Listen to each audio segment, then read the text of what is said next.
All right, welcome to this week's Retirepreneur Deep Dive. Now, if you're a seasoned pro thinking about what's next, you've probably hit one major roadblock. And today, we are tackling that thing head on.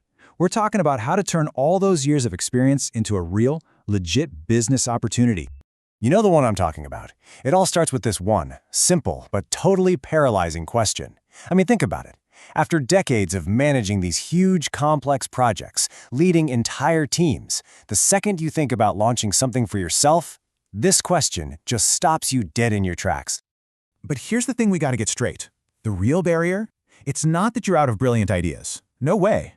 More often than not, it's just that we fail to see the incredible value in what we already know. It's right there, hiding in plain sight. I mean, it's a weird feeling, right? You spent your entire career making these massive, tough decisions, but then you're faced with this total freedom, this blank slate, and suddenly all that wisdom just kind of turns into doubt. You start telling yourself you need some world-changing, revolutionary idea just to get started. Okay, but this is the big mindset shift we absolutely have to make. Your past isn't just ordinary. It's not just work. It is your single greatest competitive advantage. Seriously, it's like an entrepreneurial goldmine, just waiting for you to start digging. Just think about the difference for a second. You know, younger entrepreneurs, they're often trying to invent solutions for problems they imagine might exist in the future. But you've spent decades watching reality unfold. You've seen what actually happens, day in and day out. And this isn't just about data or spreadsheets. We're talking about true market intelligence. That's that deep gut-level understanding of why things go wrong. It's not just knowing that a system is broken, it's knowing exactly where it breaks, why it breaks, and crucially, why all the previous attempts to fix it completely failed. Yeah, this quote just nails it. It's not about just noticing a problem. Anybody can do that. Your superpower is understanding the why behind all those failed fixes. And that understanding, that becomes your built-in filter, automatically weeding out the bad ideas. So, okay, how do you actually start unlocking all this value? Let's get super practical. We're going to do a simple exercise you can do like right now. Think of it as a quick audit of the experience you already have in the bank. All right, grab a pen or open a doc and set a timer for just 10 minutes. That's it.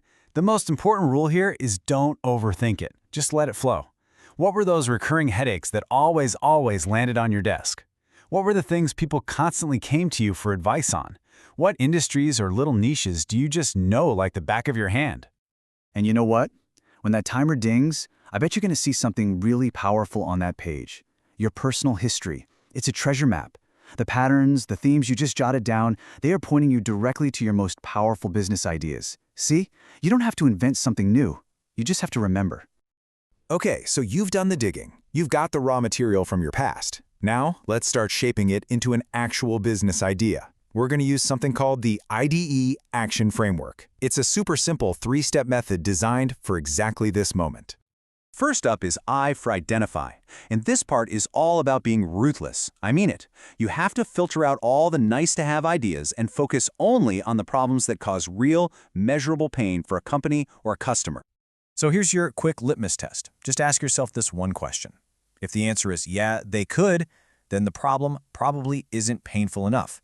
You're looking for the stuff that costs real money, wastes a ton of time, or is a major roadblock to opportunity. That's where people are willing to pay.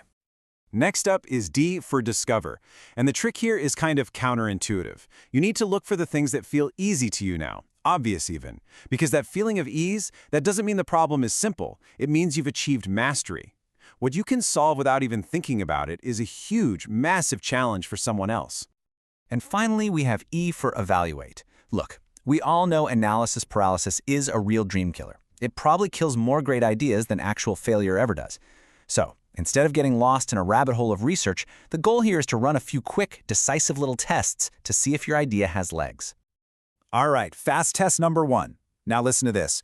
If you find someone else already charging for something similar, do not get discouraged. That's actually fantastic news. It means people are already pulling out their wallets to solve this exact problem. Competition isn't a threat, it's market validation. Okay, test number 2 is a gut check. I want you to think back 5, 10 years ago. Would your past self, struggling with this exact problem, have paid real money for the solution you're thinking of?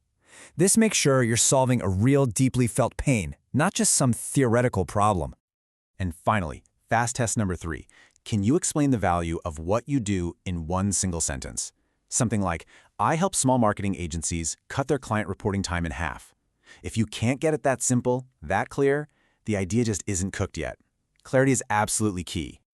Okay, so you've got a promising idea that passed the tests. Now it's time to dip your toe in the real world, but without taking on any risk. And the very first step is to use the single most valuable asset you have, and that's your professional network.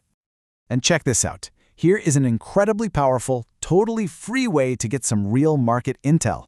Just reach out to 3 former colleagues this week. Ask them this one simple question. And then, and this is the most important part, just shut up and listen. Don't pitch anything, just listen. Their answers are pure gold, I'm telling you. It's worth more than months of Googling. Now, if you're still feeling a little hesitant about going all in, there is a perfect low-risk way to pilot your idea. It's called fractional consulting. Basically, you take on short-term, project-based work that literally lets you get paid while you test your future business idea on real, live clients. And this approach is so powerful because you're validating 2 critical things at the exact same time. First, on a personal level, do you actually like doing this kind of work in this new format? And second, from a business perspective, will clients value your expertise enough to actually pay for it? And just like that, look at the journey you've taken. You've gone from that intimidating, totally paralyzing question, what would I even do? All the way to a confident, validated statement of action. Here's what I'm building. You're not just wondering anymore, you're actually building. Because at the end of the day, those decades of experience, they aren't the end of your story. Not even close. They're the foundation for everything that comes next. So never, ever forget that your most successful, your most rewarding chapter, well, it just might be the one you're about to start writing.